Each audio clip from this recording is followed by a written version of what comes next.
One. Welcome, everyone. We are trying something new today. We have multiple people on our Empathy in Action interview. I love this. We are including people who work for and are associated with the Northside Learning Center, and we'll learn about the services that are offered now versus or in addition to or adjusted from what was done 5-6 weeks ago. And I'll start by introducing Mark Cass, who is the Executive Director. Welcome. Thank you so much. I'm really happy to spend a little time with you and let folks know a little bit more about Northside Learning Center. Please, please do. So, like I said, we want to know what the center was established for and what would be happening without, the pandemic that we're dealing with right now. So if you could give us a little bit of information maybe about what a typical day was 5-6 weeks ago, so we have an idea of the purpose of the Northside Learning Center. Sure, no, happy to do that. So we're actually in our 10th year, and what we would have been doing last Saturday was celebrating with a gala dinner, which was obviously postponed due to COVID. But Northside Learning Center was founded out of response to needs in the community for English language instruction for adults. So folks in the community were saying, we've got to learn English. And this is primarily the refugee and immigrant community. And, over the past 10 years, there was a large resettlement effort in Syracuse. And so the folks they were saying this to, who were refugees and immigrants themselves, but had been here a bit longer, did what people do. They responded and did their homework, went out and talked to some other providers, and the advice they got was be open in the evenings. Many of the adult English language classes are typically run during business hours.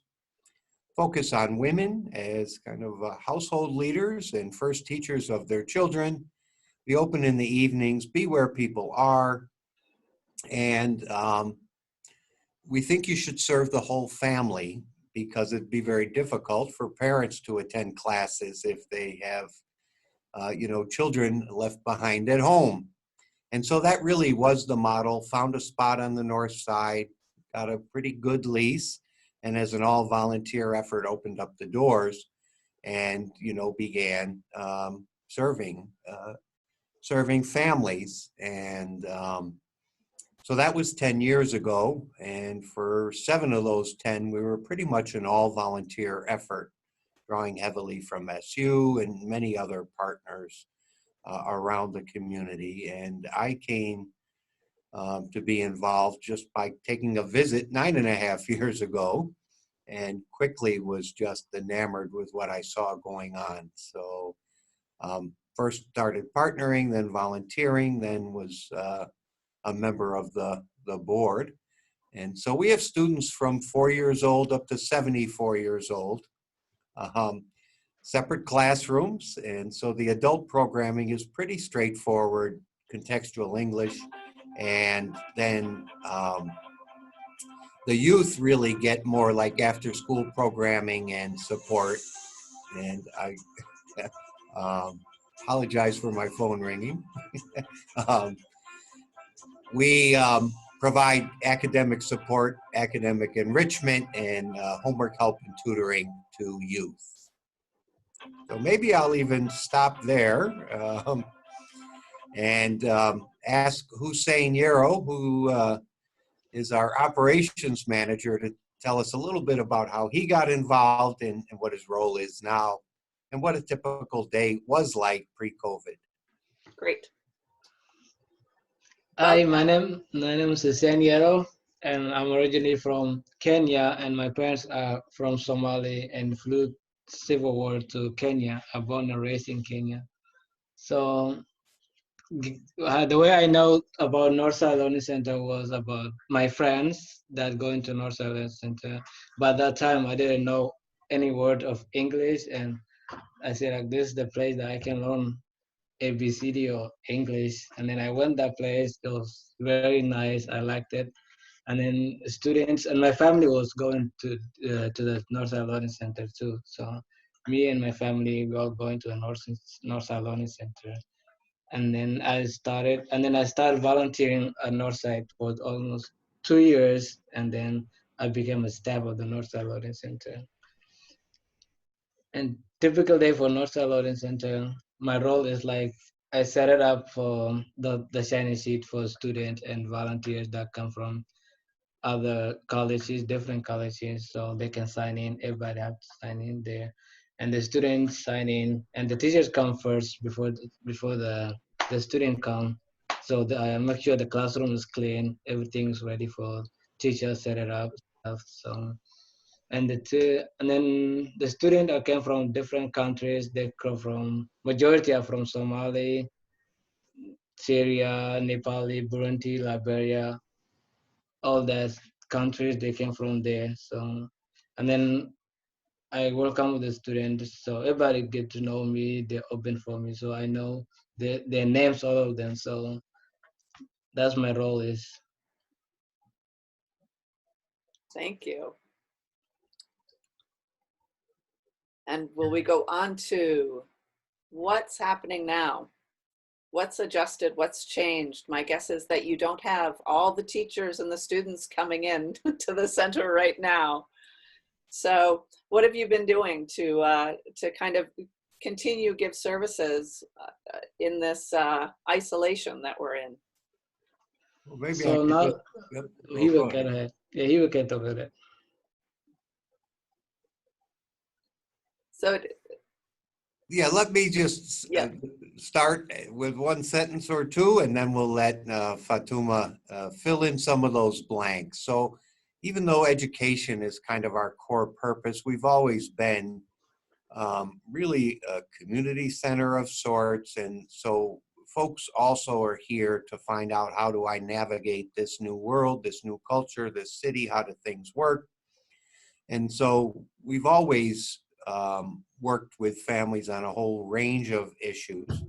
And so when we had to close classes, um, we did what we always do, is supported the families by reaching out and talking to them. They know what they need, they know what they have. And so that was our initial outreach. And then we've shifted a lot of our focus to basic needs. And Fatuma could tell you a little bit about that outreach and how we're responding to families. Hi, my name is Fatuma. Let me just give a little brief information about, a little history about myself and how I get involved with the Northside Learning Center. So I arrived to America back in 2011, and I started attending the Northside Learning Center before I even actually started going to the city school districts.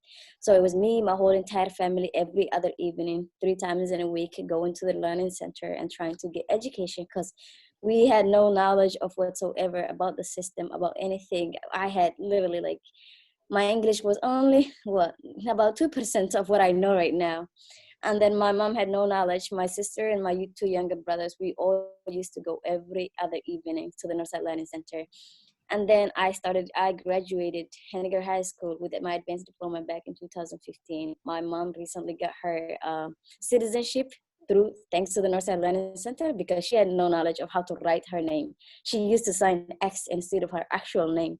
So thanks to Marquez and everyone that's dedicated to help out refugees that are out there that need the aid and the help so that they can survive within this community. She recently got her citizenship, so that's my sister, so that everyone in my household can now officially travel. They can officially, vote or, be an active citizenship member of the country. And a little bit about, so that is how I get involved with the Northside Learning Center. I was a student to begin with, and then I graduated, and then I started coming back to volunteer, and then I volunteered, and then I took the lead teacher role for the high school girls, and I was the lead teacher for about 2-3 years, I think, quite long. And then a little bit about being a lead teacher is that it's so much. You have to do so many things, not just to yourself, but it's like an everyday learning. So every day you get to meet with people, learn from them, learn from each other. Even though I was a teacher, I was also a student, learning from other students as well. So what I will do is that I will sit down with the students' need, and then I will try to meet up with their needs. They will talk to me either personal information or either something that happens within school or outside of school. And then we will talk, we'll discuss. And then it was like an open service for everyone where we can hear from each other. So a little bit of the outreach that we do right now through the Northside Learning Center is that we run a program called COVID Outreach, Northside Learning Center COVID Outreach. So what we do is that we reach out to the community and then ask what their needs is, whether it's a food, whether it's an information, whether it's like somebody that they can talk to. We will ask them based on what their needs are. And we run Saturday programs where we provide specific needs to families that they need. So we run, our program gives food such as rice, beans, oil, all the essential stuff that everybody needs to live from day to day is what we provide to the families. So we usually give about 50, 55 families, if it's not more than that. Wow. And we started giving back about 3-4 weeks ago. 3 weeks. Yep. 3 weeks ago. So that's what we do every Saturday. So we try to provide families to their essential needs, and to not just the essential needs, but also to other basic needs, whether they need help with like navigating the system, whether they need help with knowing something about COVID-19, even though everyone is so worried about this time of the year, and everyone is so afraid the fact that even if you get a basic minor cold or if you have a little fever, they think that they have a COVID, so they need somebody to reach out. We have a hotline number that they can reach out to us, and we can discuss. And we have a lot of advocate members, a lot of staff members that are dedicated to that speaks a specific language. So me, Hussein, and other members do Somali. So all the Somali communities, whenever they have a question with regards to COVID, whether they need help, whether they need somebody that can help them navigate the system, they reach directly to us. We also have Burundi's, Tigrinya, one different language. We have Arabic speaking. So that's what we basically do. As the Northside Learning Center, reach COVID outreach members. We're dedicated to this time of the year to help the people's need and see what their standards are, see what they need, see how can we fill the gap that's missing. Since they can't see, from face to face, at least we can help them through the phone so that they have somebody to reach out to, that they don't feel isolated by themselves, that they don't feel that, hey, what is the point of being in this, community if you can't have somebody that you can reach out to. So we try to like fill up that space for the community. That's wonderful. I love it. I'm imagining that the center must create a whole community in itself. So it becomes a whole support group where everyone feels comfortable there, and kind of probably creates a big family of community there. So for everyone to have to isolate now, it's wonderful that they know they can still reach out to you. And in what I represent in teaching empathy, you have created it here, and you've created it through creating community, and not only for learning to speak a language, but also just for being there support-wise for everyone. I mean, it sounds really, really wonderful. I really hope that we can get back to that soon, safely, as I know everybody else does. Would you like to address anything else? I mean, I know empathy is in putting yourselves out there and answering questions and being there for people and being there to support them through this COVID crisis that we're having with all the questions. I really appreciate when you say that when someone has a sneeze and they wonder if they have the virus or not. I know that's everywhere. There's so much fear.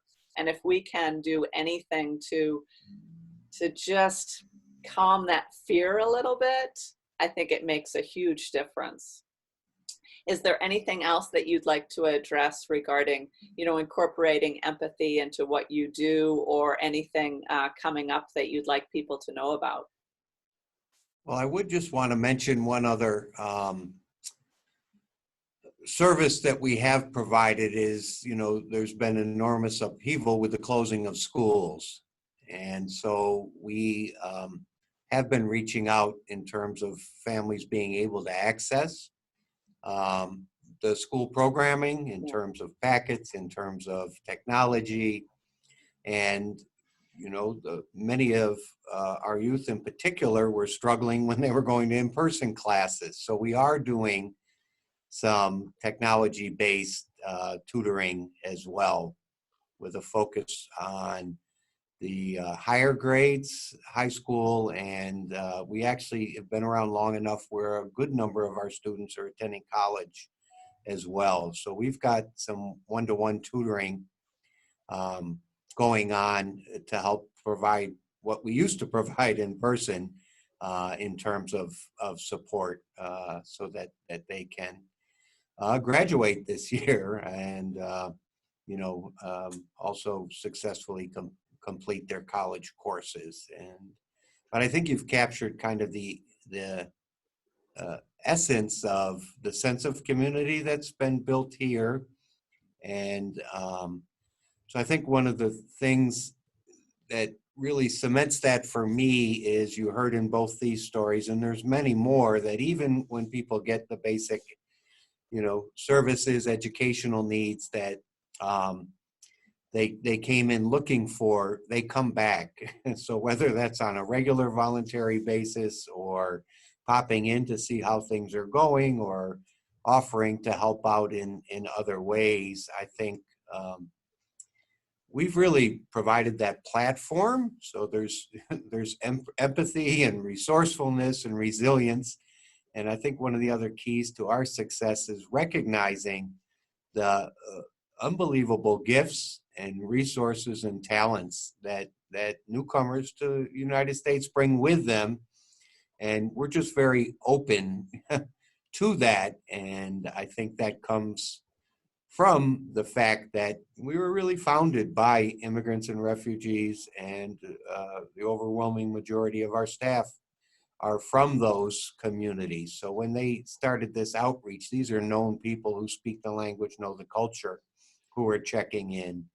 And I think that just makes a huge difference. So I think our founders, our board members, deserve a lot of credit for building an empathic, welcoming, two-way mutual organization. So. Exactly. And yeah, absolutely.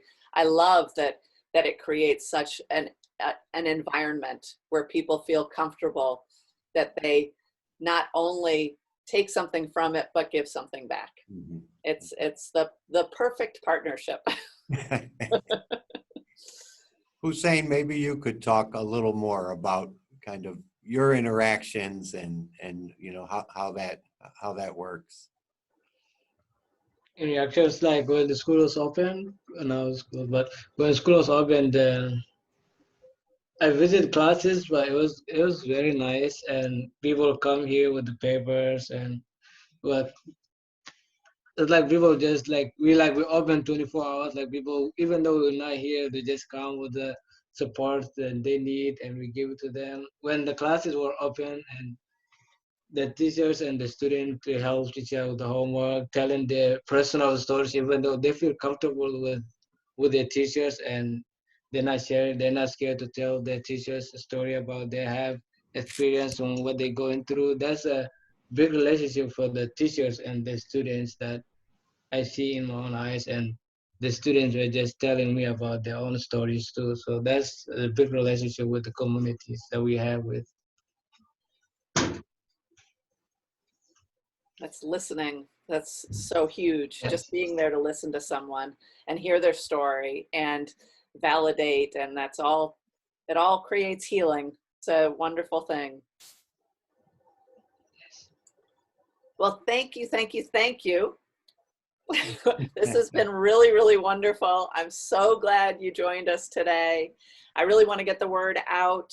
I mean, I'm sure your community knows how to reach you and feels comfortable with that. But I think it's really, really important for people within the whole community to understand the great resources that are out there. I think it gives hope to everyone to know that there are incredible services out there providing resources and providing help even through all of this. And, you know, my hope is that we come out stronger and with even more resources on the other side. So thank you, thank you. Anything you'd like to end with? Well, I have a little story to share before COVID outbreak, you know, the whole entire world. I don't know if it was existing or not, but back in January of 2020, I had the opportunity. It was an amazing, life-changing opportunity that I traveled back to the refugee camp in the Dab, which is one of the biggest camps, I think, in the globe, but I'm not quite sure. Don't quote me on that. So it was an eye camp. The program was called an eye camp, where we went back to the refugee camp to do eye surgeries for about 300 plus people that was blind. So it was one of the most amazing opportunities. And it's one of those times where I look back and say, hey, I really accomplished something that not just to myself, but also to others. And that even though I was not the doctor that was doing the eye surgery, I played a big, big part, being the nurse, being somebody that they can reach out to, being somebody that they can just ask random questions. So my role was just literally everywhere. I was just taking patients from their bed when they get their surgeries done to outside and then giving them the instructions. And a lot of people were connected to me to a personal level because I was giving them the instructions, and then some of them would be like, oh, I don't have that, I don't have this, auntie. And then because I have to tell them, take this, take that, do this, take this medication, and then make sure you drink milk, make sure you drink water, make sure you eat very well. There are specific things that you can eat for the first 24 hours. And then some of them will just personally relate to me saying, I don't have it, I can't afford it, because it's not like, the care program gives specific days to specific families for the food that they need. And then some of them may run out, and then the camp happens. So we don't really know who has the needs and who doesn't have it, or who will get the surgery, who doesn't get the surgery. And then through my way out with them, they will share this saying, either I can't afford getting this, or I can't afford getting milk, or I can't afford having, that kind of food that you want me to eat.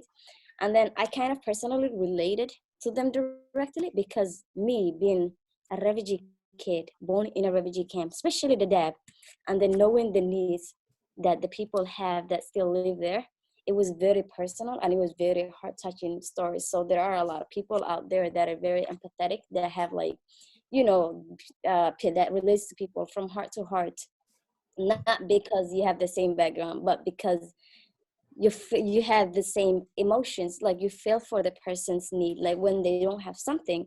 And one day you may thankful to your life saying, oh, thank God I didn't live that kind of life, or like I wish there's something that I can do for them besides just listen to them, or I wish I had the power to change their lives. Yeah. So there's so many people out there, and now that COVID come into the middle of it, and as I heard through the news, it reached all the way to the camps, which thank God, something will probably come and erase all COVID out of the world. But there are so many people out there that don't have the standards, the basic standard, or the basic livings in life. And all we have to do is just hope and pray for them that they're going to be a quick magic recovery for COVID. Yeah. I deal a lot with the hospital, and they're talking about how right now they're considering this is here, it's here to stay. What are the policies and the procedures that we're going to set up to deal with it? Which is hard to hear, but it's good to know that a lot of people are thinking about it. And what do we do, and how are we going to deal with it? And obviously, it would be the perfect thing to have a vaccine, or to have that magic. But I mean, I think we've got a ways to go, and if we can just keep the hope and keep giving, because that gives us in return, and gives us hope and gives us purpose that we can keep on going through this. But thank you so much for sharing that. I can't imagine, that definitely a life-changing experience. So thank you. You're very welcome. Well, I would love to keep in touch with you all, and see how things are going and check in with you and learn, maybe after we get over this curve or whatever we're going to, check back with you, because this has been really nice. So thank you. And I will put up links so people can reach you. Great. Thank you for the opportunity. Thank you. Absolutely. Thank you. Take care of yourselves, okay? You too. You too. Okay.